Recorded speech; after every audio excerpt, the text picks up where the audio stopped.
I'm going to give you a tour of my gooseneck sleeper that I built and answer a few of the common questions that I get about it. So to start off, I did build this about 9 months ago, and I put a roughly 90,000 miles on the truck and trailer with it up there. So this is going to give valid information on miles per gallon, drag, and all of that. But first, let's go check out the inside. Oh, yeah. So I do have a small load on. I have to kind of step on the straps. So to get in, I have like a little box here for now, but typically I have a little step stool. This was from when my family was with me, but yeah, this is normally not there. All right, let's check out the inside. All right, so coming in, first on this side, you got, this is where I typically put my bag at with my clothes. This is a space heater because it is winter. Gets a little cool depending on where I'm at in the US. Got 2 fans up there. Now this fan I typically put over here, and I'll show you why. Got dry food storage back there, coffee maker. That little white blanket right there, that's just where I put like my Bible, my phones, iPad, all that other stuff. My dog usually sleeps right here. I usually have his bed, water, treats, all that other stuff. Here's my bed. Now this is, it's like a twin for the most part. Pretty comfy. Now I do have 2 windows. I don't always run the heat and AC. Now if it's really nice out, what I'll do is I'll open both windows. I'll have a fan kind of sitting right here, and it'll drag the air out, and then it'll push it out that side, and it'll have a good draft in here. Hello. Mirror. Okay. Yes, this is an AC. Now, there was a lot of concern about how hot it was going to get in here because I painted it black. Now, I mounted this up under the nest, and I'll show you that in just a sec. You can see the duct right here. So I mounted that under there. I ran the duct up here. I was telling you about this fan right here. What I do is I set that up right here. The air pushes back, and that fan will push it forward, because if this is turned this way, it blows the air on the mattress, and it doesn't maximize the AC's potential. And of course, fire extinguisher. Now if you see light switch, and I have outlets on both sides and a light. I do run my Nest off of a 2000 watt Predator generator.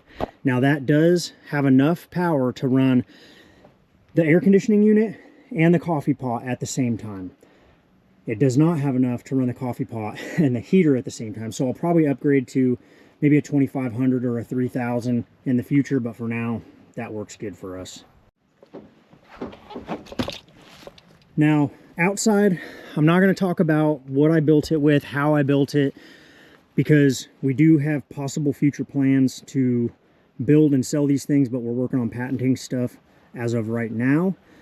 So I can't really talk about what the exterior material is. It is not plywood. I would highly suggest not doing this. If you do build one, do not do it with plywood. It will not withhold the weather, the rough roads, and all that.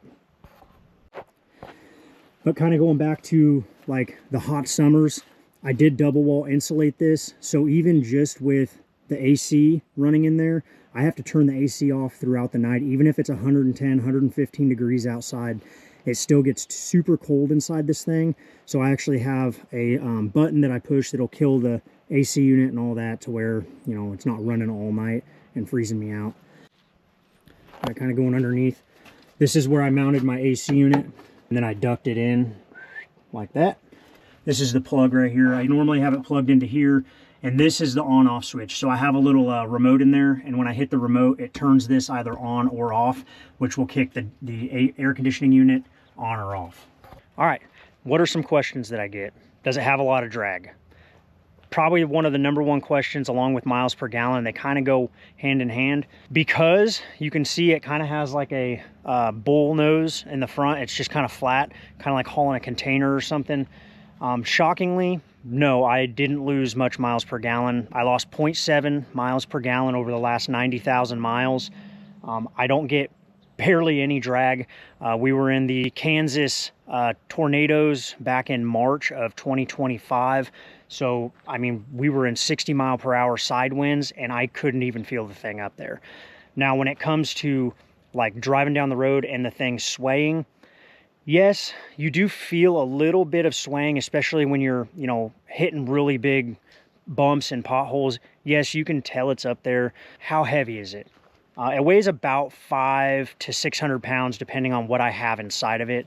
So it's not that heavy. No, it does not put me overweight on my drive tires. So I still go through the scales and all that. I don't have any issues with DOT. I've had 3 level 1 inspections with Department of Transportation. They only give me compliments about it. I don't have any issues with them telling me, hey, I can't use it as a sleeper, because it's not a sleeper. Essentially, it's a little apartment on the road, a little camper on the road. So I don't use it as a sleeper berth. Another question I get, how tall is it? So from the highest point up there down to the ground, when my airbags are full, is 10 foot, 10 inches. We have come across about 2 different bridges. I think one was in Lancaster, Pennsylvania, and the bridge was like 9 foot something. And then the other one, I think, was downtown Chicago or Manhattan, New York or something. I can't remember where it was exactly, but we came across 2 bridges that we couldn't go under.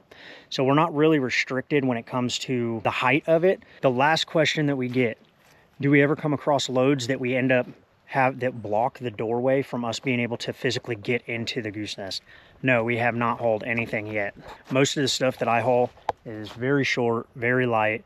But in the instance that we did haul something that blocked us out to where we could not get into the nest at nighttime, we just get a hotel room.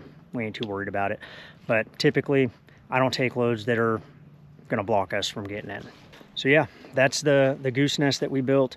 It works out really good for us. We do possibly have plans in the future to build and sell, but as of current right now, we do not build and sell them. If you do have any questions about it, just drop them in the comments right here. Like and subscribe to this. Anyway, y'all have a good day.